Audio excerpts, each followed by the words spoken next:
ដល់គូក៏មួយកៅទៅពេលព្រឹកមានអីមិនអងគាត់តែខ្ញុំទេសំពើរហូតដល់ថ្ងៃចាំសិនមានអីមិនអងគាត់តែខ្ញុំមិនចូលចិត្តសំឡបញ្ជូផលិតមានអីមិនអងគាត់តែខ្ញុំចង់តែជាកំដរដល់យឺតជំរាបសួរបាទឈ្មោះពិតរបស់ខ្ញុំគឺងួនចាន់ដេវីតកម្ពស់1.87 ម៉ែត្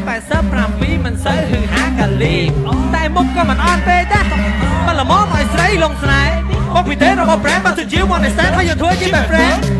ការងារខ្ញុំខកគេនៅយប់ងងឹតបន្ទប់នៅបើកភ្លើងខ្ញុំតែងតែអ៊ីតនៅសត្វតាឡាជាមួយម៉ៃមេជើ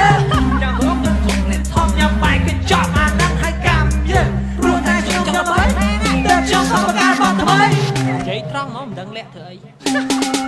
មានអីមិនអស់គាត់តែខ្ញុំថាកាហ្វេតកងដុំកៅនៅពេលឆ្ងាយមានអីមិនអស់គាត់តែខ្ញុំមិនបរិភោគសាច់ត្រង់មានអីមិនអស់គាត់តែខ្ញុំយល់ប្រមូលពេលខ្ញុំអាយុ33មានអីមិនល្អតែខ្ញុំសូមបញ្ចប់ Let's go let's go let's go មានអីមិនល្អមានអីមិនល្អមានអីមិនល្អមានអីមិនល្អមានអីមិនល្អរាល់ថ្ងៃខ្ញុំមិនចង់អួតទេធ្វើភ្លេងឡើងខួចង់ឡោ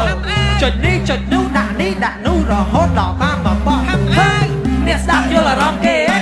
ថាគេខំធ្វើឡើងហត់បានអីមកបងសុំប៉ាវម្ដងបាញ់ឆានំគ្រូអីអត់សោះត្មងមានអីមិនល្អមកតែប៉ាវខ្ញុំម្ដងតែនេះអត់សោះត្មងតែបើរឿងសេពីវិញបាច់ប្រាប់ទេគឺដឹងក្រាប់ត្មងតែហើយចោះអូខេខ្ញុំនិយាយលេងឯទីខាងខ្ញុំចូលសូមត្រឹមទឹកចិត្តនៃការគ្រប់គ្រងគឺគ្រប់គ្រាន់អូខេមានអីមិនល្អតែខ្ញុំបានកាហ្វេដល់គោតកមួយកៅនៅពេលមានអីមិនល្អតែខ្ញុំទេសំពើរហូតដល់ថ្ងៃចាំសិនមានអីមិនល្អតែខ្ញុំមិនចូលចិត្តសំឡបញ្ជូផលិតមានអីមិនល្អតែខ្ញុំចង់តែជាកំដរដូចនេះមានអីមិនល្អមានអីមិនល្អមានអីមិនល្អមានអីមិនល្អមានអីមិនល្អ